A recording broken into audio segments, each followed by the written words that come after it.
কৃষ্ণে যে বুলন্ত পাৰ্থ শুনা মোৰ বাক শুক্ল কৃষ্ণ পক্ষ দিবা নিশা বোলে যাক অভিমানী দেৱ বুলি কহিলো পূৰ্বত যাক বুলি অভিমানী শুনা কহুতত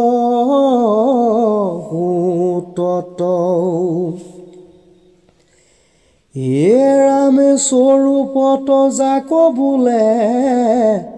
দুগুলায়ন গোটে কদক্ষিণ জানাই আৰু তৰায়ণ অৰ্থ নুবুজিয়া জানা কৰা সংশয় এতে নিজ অৰ্থ কহো জানা ধনঞ্জয় যদি ভাল মতে তাৰ নুবুজিলা অৰ্থ ভাঙ্গি কহো তাক শুনি পাৰ্থ পবিত্ৰী দক্ষিণায়ন জানা ধনঞ্জয়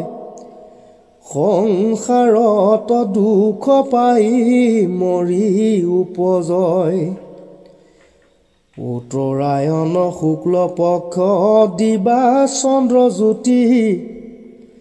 ইয়েহি চাৰি প্ৰকাৰ বুলিবা মহামতি মুত বিনে আনে নজা নয় গৃহ অৰ্থ ব্যক্ত কৰি কহো তাক শুনি পাৰ্থ নিবৃত্তি উত্তৰায়ণ বোলে মহামতি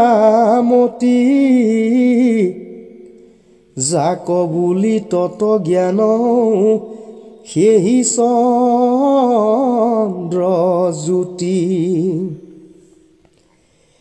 এক মাহ ভিতৰত দুই পক্ষ দেখি বিদ্যা কেশে শুক্ল পক্ষ বোলে জানা সখী বিষয় বৰাগ্য যেৱে হোৱা পুৰুষৰ বৈৰাগ্য কাৰণ ভক্তি হোৱে অষ্টাংগৰ বৈৰাগ্য বাঢ়িলে মন সুস্থ হৈ ৰহে বৈৰাগ্য গোটক জ্ঞান দিবা কৰি কহে উত্তৰায়ণ ভাগ কহিলো মত দাৰুণয়ন কহো শুনা সাৰতত প্ৰবৃত্তি দক্ষিণায়ন শুনা ধনঞ্জয় সংসাৰত দুখ পাই মৰি উপজয় হে ৰাম দেহ কবুলয় আত্মা অহংকাৰ মতি অজ্ঞানত মোক লোকে বোলে চন্দ্ৰজ্যোতি প্ৰবৃত্তিৰ তিনি গুণ জানিবা নিশ্চয় গুণ কাৰ্য বিষয় ইন্দ্ৰিয় প্ৰৱতয় হে ৰাম মই সুখী দুখী জীৱে মানে আপোনাক মিছাই অভিমানী কৃষ্ণ পক্ষ বুলি তাক লোভ মোহে থাকি তৃষ্ণা বাঢ়ে পুৰুষৰ সকামী সংকল্প কৰ্ম কৰে নিৰন্তৰ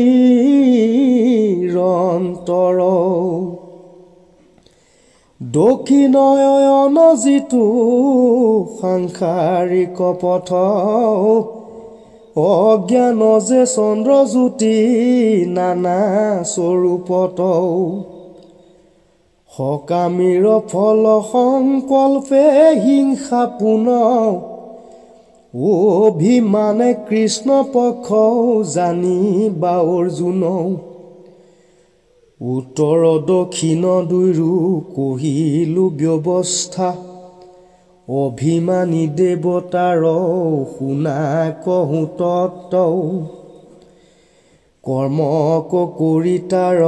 ফলক বাঞ্ছয় ফল সংকল্প হিংসা জানা ধনঞ্জয় যি দেৱে অভিমান কৰে জাতয় অৰ্চি তাৰ অধিষ্ঠান কহো শুনা সব্যসাচী বাসুদেৱ অনিৰুদ্ধ কাম সংকৰ্ষণ চিত্ত বুদ্ধি অহংকাৰ সমে আৰু মন এই চাৰি পবিত্ৰিথা কয় সবাহাত চতুৰ্ভুজ হৰিহেন প্ৰকাশয় তাত চিতে থাকি বাসুদেৱ কৰে অধিষ্ঠান বাসুদেৱ অধিষ্ঠানে প্ৰকাশ জ্ঞান প্ৰদ্যুম্নৰ অধিষ্ঠান বুদ্ধি তয়াসিয়া সেহি অভিমানে প্ৰকাশয় বিদ্যা মায়া কাম সুতয় অনিৰুদ্ধ মনয় অধিষ্ঠান বিষয় বৈৰাগ্য এতে কৰয় প্ৰধান সংকৰ্ষণে অধিষ্ঠান কৰে অহংকাৰ একে অহংকাৰ হয় ত্ৰিবিধ প্ৰকাৰ ৰাম যিমতে ত্ৰিবিধ হয় শুনা নাম কহো অজ্ঞান যে অভিমান অপৰ যে মোহ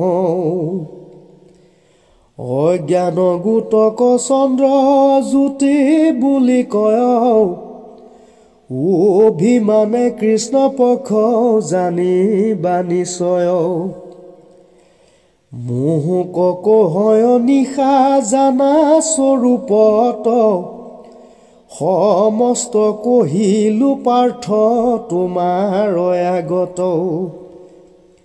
অগ্নিজ্যোতি অভিমানী জানা বাসুদেৱ জাত পৰে প্ৰকাশক আন নাহি কেও প্ৰদ্যুম্ন যে অভিমানী শুকুলা পখৰে যাৰ প্ৰকাশে অবিদ্যাক দূৰ কৰে নিৰাম দিবা অভিমানী জানি বাহায় নিৰুদ্ধ যাহাৰ প্ৰসাদে মন সুস্থ আৰু শুদ্ধ কহয় গোবিন্দ মিশ্ৰে শুনা মোৰ বাক যি লয় গোবিন্দ নাম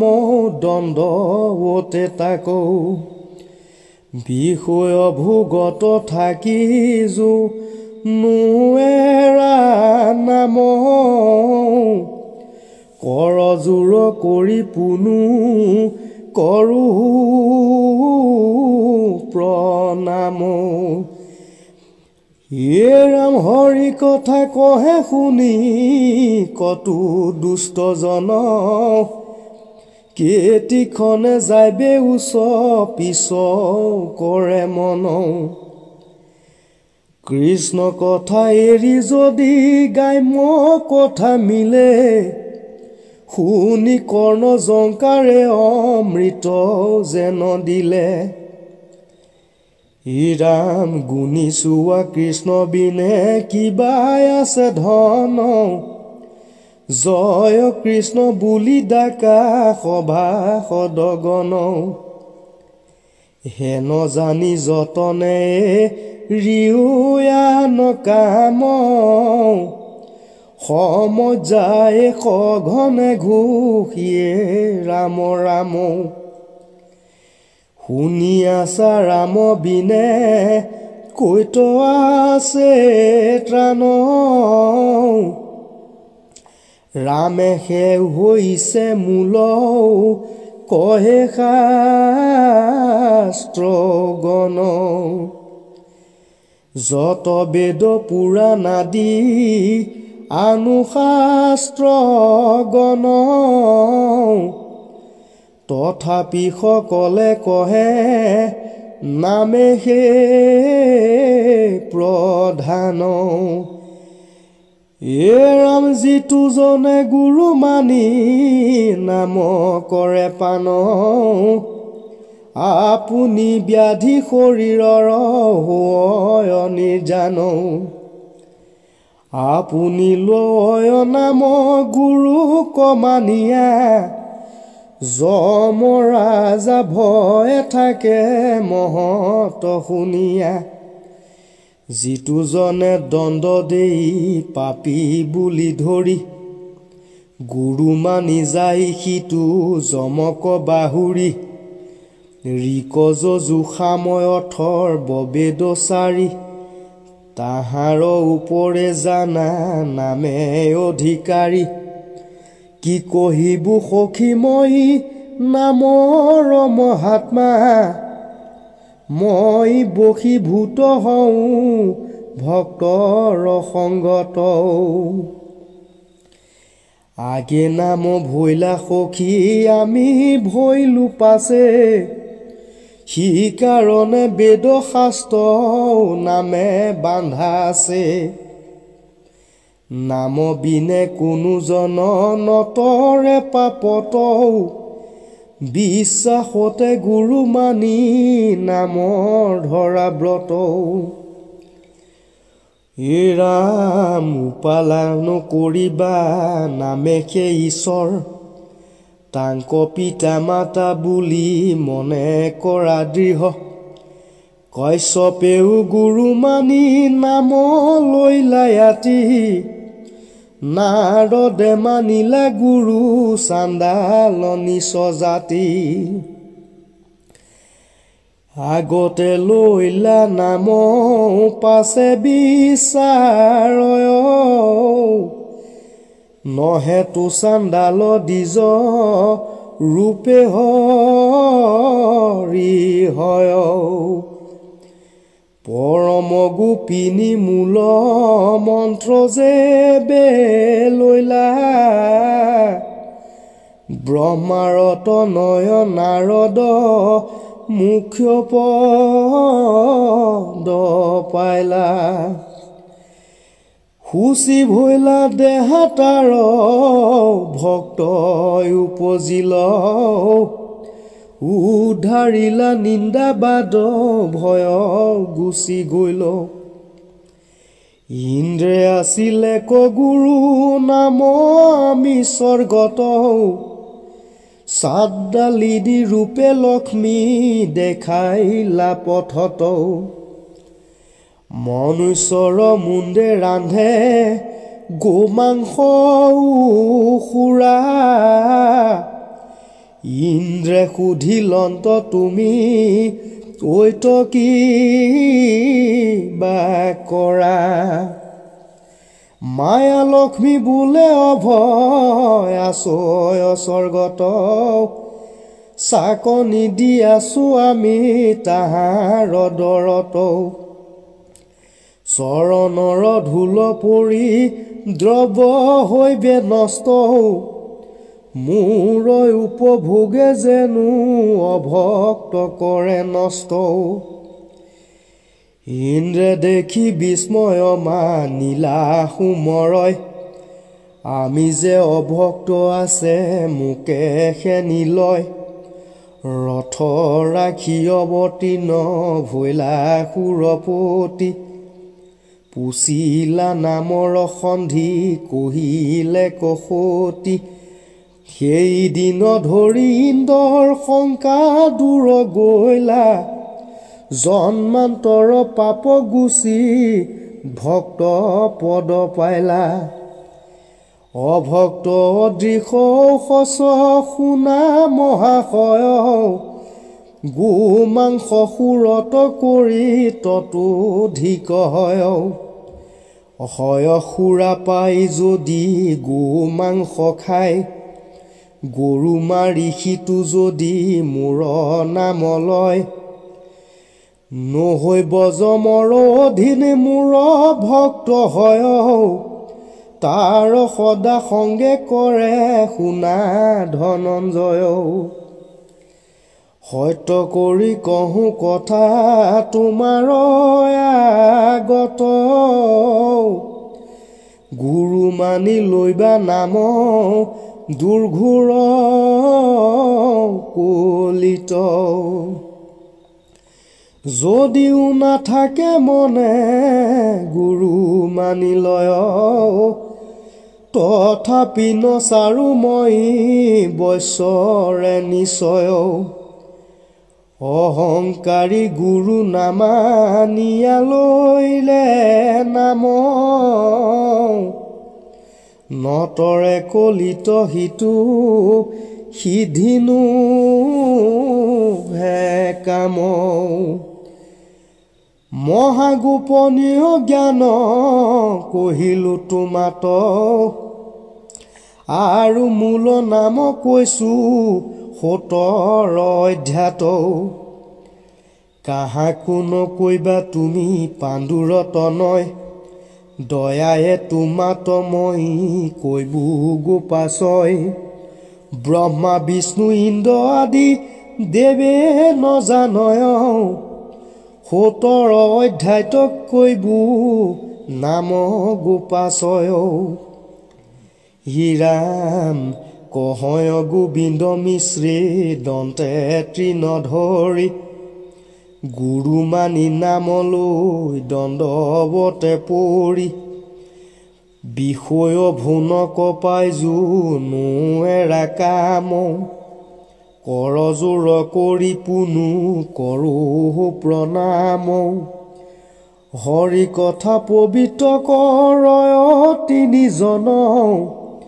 পঢ়ে কহে যিটো জনে কয় শ্ৰৱণ